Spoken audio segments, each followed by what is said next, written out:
Bonjour. La situation est grave.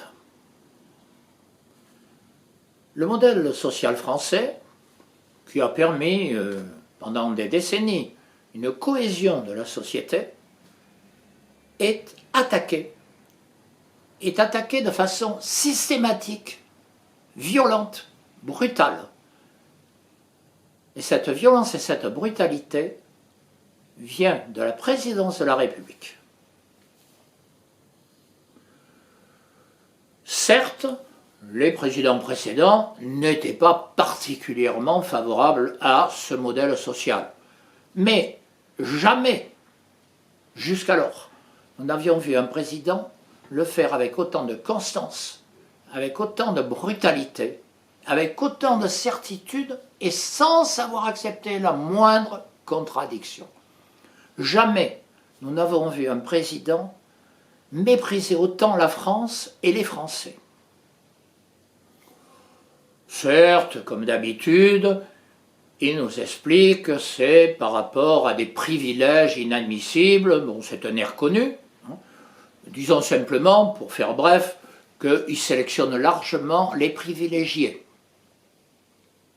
En fait, au-delà de l'événement particulier de la réforme des retraites, c'est tout le système républicain et laïque qui est en cause. C'est une manière de faire société.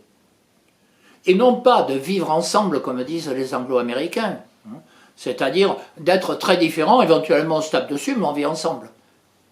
Non, on fait société parce qu'on a des règles communes et qu'on est tous des membres de la République. Voilà la vérité. Et lorsqu'on remet en cause cette vérité, on tombe sur un système totalement différent où chacun, n'étant plus membre de la collectivité nationale et républicaine, se sent obligé d'affirmer quelque chose de différent, qui est sa particularité communautaire, par exemple. Et affirmant cette particularité, considérant que sa communauté a une créance sur la société tout entière. Dans ce cadre-là, il n'y a plus de société. Et comme en plus les médias alimentent largement toutes les demandes communautaires, nous arrivons à ce que celles-ci prennent le pas sur toute la règle commune, sur les valeurs humanistes qui ont été depuis des siècles au fondement même de notre société, et arrivent à prendre le pas dans les milieux culturels, dans les universités, dans la création artistique. C'est cela qui est en cause aujourd'hui.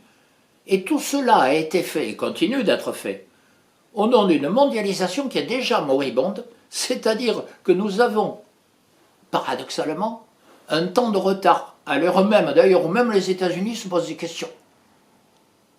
Il est temps d'arrêter ce processus et de revenir aux valeurs humanistes, laïques et républicaines qui sont celles de l'ensemble de la société et non pas celles définies par tel ou tel particularisme.